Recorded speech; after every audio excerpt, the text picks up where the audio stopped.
পাওয়া যাবে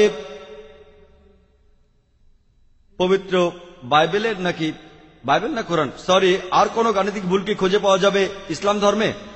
আর কোন গাণিতিক ভুল? এটা কি বাইবেল না ইসলাম বুঝতে পারছি না, দুটোরই উত্তর দিচ্ছি।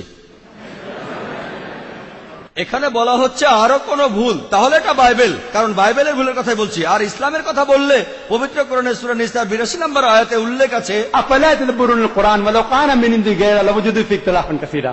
তবে কি তাহারা কোরআন সম্পর্কে অনুধাবন করে না? যদি ইহা আল্লাহ ব্যতীত কারণে ঘটিতে আসিত তবে উহাতে অনেক অসঙ্গতি থাকিত, কোরআনে কোনো অসঙ্গতি নেই। বাইবেলের অন্য ভুল সম্পর্কে যদি বলি, 5 মিনিট সময় কম হয়ে যায়, এমনকি 5 দিন সময় যদি পাই তাও হয়তো পারবো না। যা হোক, মাত্র কয়েকটা কথা বলছি। এর উল্লেখ আছে 2 কিংসে 8 অধ্যায় 26 অনুচ্ছেদে। বলা হয়েছে যে আহাজিয়া সে 22 বছর বয়সে রাজ্য শাসন শুরু করে। 2 ক্রনিকলস 22 অধ্যায় 2 অনুচ্ছেদে বলছে যে আহাজিয়া 42 বছর বয়সে রাজ্য শাসন শুরু করে। তার বয়স কি 22 বছর ছিল নাকি 42 বছর ছিল? পরস্পর বিরোধী কথা। আর এছাড়াও 2 ক্রনিকলস 21 নম্বর অধ্যায় 20 নম্বর অনুচ্ছেদে বলা হয়েছে যে জেহরাম অর্থাৎ আহাজিয়ার বাবা, সে রাজ্য শাসন শুরু করে 32 বছর বয়সে, আর সে রাজত্ব করে 8 বছর, আর সে 40 বছর বয়সে মারা যায়। তারপরে আহাজিয়া পরবর্তী শাসক হলো, তখন তার বয়স 42 বছর। বাবা মারা গেলেন 40 বছর বয়সে, তারপর পরে তিনি রাজা হলেন, আর তখন তার বয়স 42 বছর। কিভাবে ছেলের বয়স বাবার চাইতে 2 বছর বেশি হয়? বিশ্বাস করেন, এমনকি হলিউড ফিল্মেও এমন কোনো কিছু দেখতে পাবেন না।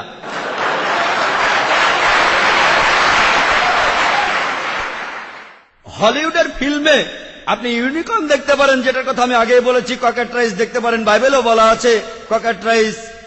আর দেখতে পারেন ড্রাগন, দেখতে পারেন সাপ। কিন্তু সেখানেও এটা দেখতে পাবেন না যে কোনো ছেলে তার বাবার চেয়ে 2 বছরের বড়।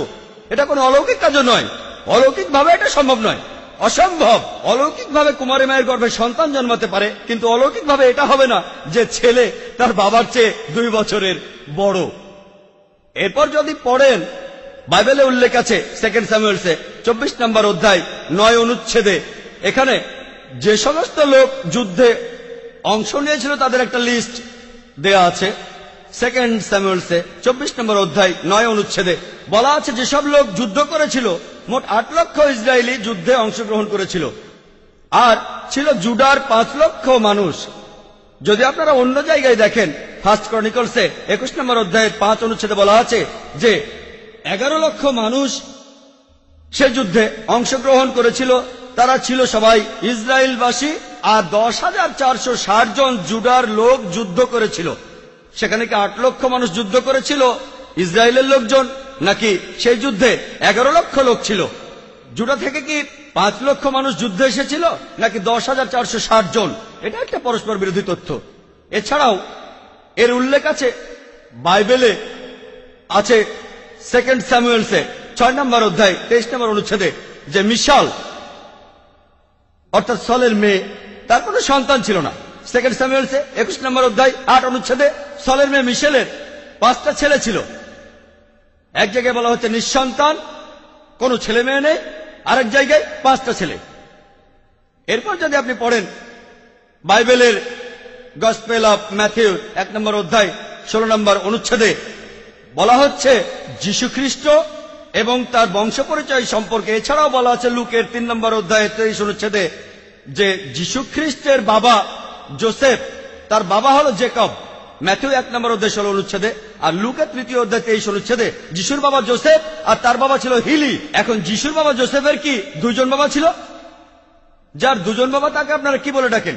জোসেফের বাবা কি হিলি নাকি তার বাবা জেকব? একদম পরিষ্কার কথা। আপনাকে অনেক ধন্যবাদ।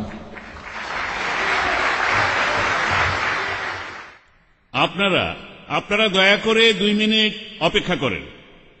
আমাদের মধ্যে আছেন বিখ্যাত ইসলামিক পণ্ডিত ডক্টর জামাল বাদাউই, আর ইসলামিক রিসার্চ ফাউন্ডেশনের পক্ষ থেকে আমি অনুরোধ করব ডক্টর জামাল বাদাউই যেন আজকে আমাদের এই অনুষ্ঠানে ডক্টর জাকির নায়েকের লেখা বইটা এখানে উপস্থাপন করেন, the Quran and modern science, compatible or incompatible.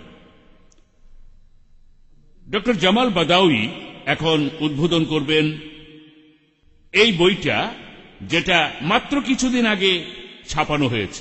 আর এই শিকাগোতেই আজকের অনুষ্ঠানে বইটা প্রকাশিত হল। আমার মনে হয় এটা হলেই সবচেয়ে ভালো হয় যদি ডক্টর জাকির নায়েক নিজেই এই বইটা ডক্টর উইলিয়াম ক্যাম্বেলকে উপহার দেন।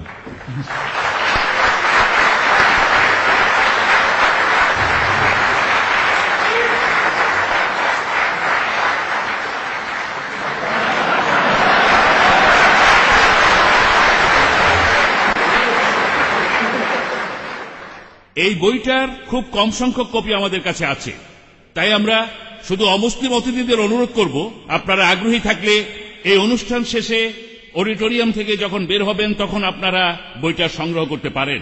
আমরা খুবই আনন্দিত হব এবং কৃতজ্ঞ থাকব। এবার অনুষ্ঠান শেষ করার আগে ডক্টর সাবিল আহমেদ শ্রোতাদের উদ্দেশ্যে কিছু বলবেন। আবারও ইসলামিক সার্কেল অব নর্থ আমেরিকার পক্ষ থেকে আমি উপস্থিত শ্রোতাদের সবাইকে ধন্যবাদ জানাচ্ছি। আরো ধন্যবাদ জানাচ্ছি উপস্থিত অতিথিদের আমাদের এই অনুষ্ঠানটি সুন্দরভাবে শেষ করতে পারার জন্য। সুবহানাকা আল্লাহুম্মা ওয়া বিহামদিকা ওয়া আশহাদু আল্লা ইলাহা ইল্লা আনতা ওয়া নাস্তাগফিরুকা ওয়া আনতুবু ইলাইহি। আসসালামু আলাইকুম ওয়া রাহমাতুল্লাহি ওয়া বারাকাতুহু।